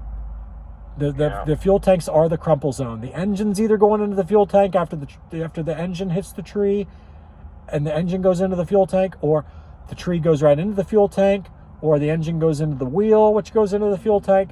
But it's right there. It's right behind. It's right in front of the rear wheels is the fuel tanks, just like the C7s, C6s, and C5s. And so the car literally explodes in a big giant fireball when a person spins them off the road backwards. And all of Mark Royce's white-haired friends, gray-haired friends, spin the cars at the track days before the cars were ever released. When they said, let's do a VIP event and see what people think about it, people would spin the cars off the road, and Mark Royce and Taj and all the lawyers made an executive decision: no mechanical diff for the Z06. No mechanical diff that can go around the racetracks at racetrack speeds, because the mechanical diff goes around the fucking racetrack seconds faster than the Z51. So they had to sabotage it. They had to give it improper cooling. And they had to say, we will void your fucking warranty if you take this car on a racetrack, because we don't want you to know that it's faster. Because if you know that it's faster, you're going to demand it on the Z06 and the zr1, and then we're all going to look like a bunch of assholes when we don't give it to you. And that's exactly what the mechanical diff manual transmission that Trump just put out at SEMA is. It was a mechanical diff manual transmission, because that's how Porsche does it. You got to get the manual mechanical diff, and that's the only way that Porsche gives you the mechanical diff, is you got to get a manual transmission. And this is where Corvette is technically a step ahead of Porsche and Ferrari, is you can get a mechanical diff with the DCT. It's called the non-Z51. It's such a good fucking car. And so if we can cool them down to where they don't overheat, and filter them properly to where people aren't worried that their transmission is going to blow without a warranty, now throw the turbos on it, throw a Z06 motor in the fucking car, whatever we got to do, Motec a Z06 motor. Even LTT can head and cam and tune it, right? Right there. Exactly. But that's the point. And then you got the 6.6 motor coming, which I knew was coming. And as long as they still offer a non-Z51 6.6, I'm in heaven. I will take that car, and I will have a car. I know that sounds arrogant as fuck. I will have a car with my stuff, because they're going to tell people you can't take that car on the racetrack. They're not going to put it in the Grand Sport. They're not going to put the mechanical diff in the Grand Sport. They might still put the mechanical diff in the Stingray with the 6.6, but I'm not even sure they're going to do that. Okay, but if they do, I will be able to take that car, the Stingray 6.6 with the mechanical diff, whatever car they put a mechanical diff in, I will be able to take that car and absolutely fucking destroy anything that Lingenfelter, anybody is making. I mean, and I will have the patents on this shit to make it all work. And at that point, I'm going to release numbered cars. That way it can be on the cover of a magazine, and I'll keep the numbers super fucking low. I don't care if there's 200 people who want the car. I'm only going to make 20. I'm going to keep them so fucking scarce that people are going to be outbidding each other, because all I got to do is set a lap time seconds faster than anything that GM or Lingenfelter or anybody makes, and I'm on the fucking cover of Road and Track, and I throw the keys to Chris Harris, who loves mechanical diffs, and Randy Popst, who loves mechanical diffs. I throw the keys to these guys. They turn in better hot laps at VIR than anything that GM makes, including the ZR1 once I put turbos on the fucking thing. And end of story. I'm the new king. So that's why the Porsche takes money out of my pocket to daily drive it as much as I want to. The Corvette is going to pay me to solve the fucking problem. You see what I'm saying? Fair enough. Enough said there. So it's an awesome endeavor. I would say just keep doing what you're doing. I'm just a guy who I know that a good street car makes a dog shit race car, and a race car is a shitty street car. I was looking for something to kind of be a fun, dual purpose, to do some road racing events, go to the strip, a couple times a year when the other car isn't, down for whatever reason. But I want to be happy about wearing the T-shirt. I don't. Right now, I'm just like. Yeah, I don't expect you to go out and buy a non-Z51 right now. In fact, I don't want you to, but I do want you to go drive one sometime, and shut off the traction control, I commit to that. and get on. Go play with it in the parking lot first, and figure it out in the parking lot, and then leave the traction control on. And try to step out the back end around like a long sweeping exit ramp. Like an exit ramp where you go like 60, 70 miles per hour around like a... You first do it on the cloverleaf where you can only go like 30 or 40. And try to step that back end out with traction control on. And you're going to be introduced to what I call the little drummer boy. They've got a little traction control program on there and it's old school. It's the brakes lock up. But it's not bad. Okay. It's really not bad at all. You can... It'll scare you at first when you do it. You're like, oh my God, I'm going to wreck the car. I give you my fucking word, you can bounce off that program like bump, bump, bump, bump, bump, bump, bump. Your brakes are going to be doing that all the way down the exit ramp. And you can bounce off that program. And it puts it in the perfect spot. It's like they invented the perfect fucking... It's not drift mode because it doesn't step out that much, but it's like right there. It's like right as it starts to step out. And you'll realize, okay, this car is not a pushing car. This car, you can step it out. Now, don't shut off the traction control and go spin the car off the road, in high speed. But just know that you can take my word for it, that at 100 miles per hour, that program still functions flawlessly at 100 miles per hour. You can try to step that thing out and it just bump, bump, bump, bump, bump, bounces off that thing. And I was like, okay, this is a car. Like this is, I could pull 1.3 lateral G's every fucking turn I went around. Every fucking turn. And when I say 1.3, I'm talking consistent. I'm talking it would spike up to 1.7, 1.8. I mean, just stupid how good the fucking thing handles. And so my move's gonna have to be, I'm sure there's some guys in my dad's club that own non-Z51 C8s that are part of the Show and Shine club that would be happy to loan me the keys for a little test and tune, or a little joyride. So, joyride. Sure, and then here gives you more knowledge that I'm not making this up. I just put up on my Facebook thing about an STO going like 250 miles per hour in a half mile. The Lamborghini STO is a mechanical diff car. Okay, so it'll do everything you want it to do. There's no issues. Well, hey, the thing I drive fast is a spool, so but I'm willing to learn. You know what I'm saying? This is great. Well, listen, Brent, I appreciate you reaching out and having the discussion. I'll certainly, keep you posted on what kind of resolution I do or do not get with this, and kind of what the future thing looks like. And happy to share anything on any of your platforms that helps somebody else. So I wouldn't push it with them to try to do anything with your car. I'd just drive it until it breaks. Yeah, they won't. That's the kind of thing. I guess I'm trying to give them a little bit of leeway, saying if I don't see what you're saying here and have proof of it here, I can't help you. I'm not. Not that they think I'm a liar, but they certainly would. Hard proof kind of takes the cake on these kind of instances. And you can continue to change the oil. How many miles are on your car? Low miles, right? 1850. Yes. Has the dealer changed the oil yet? I'm assuming that's getting done with the filter change this week for inspected purposes. Okay, cool. As long as you hit all of the oil changes by the dealer standards, by GM standards, you're fine. So as long as every 7,500 miles there's an engine oil change at the dealer level, and you're not going to racetracks, you're fine. You see what I'm saying? Just whatever you do in between, whatever you do in between is gravy, and you don't even need to prove that at the end of the day. I mean, that's what I do. I just, in between each dealer oil change, I'll change it on my own at 3,500 miles. But just don't set their reminder in the computer. Just leave it alone until you go back to them. Bingo. Modify the. Bingo. Yeah, fair enough. That way I'm changing the oil filter and the DCT filter and everything when they want it changed. Because they've got, on the DCT filter, you've seen my video about how you have to hit it like right on the target within the 7,000 to 8,000 mile mark, or else your warranty's voided.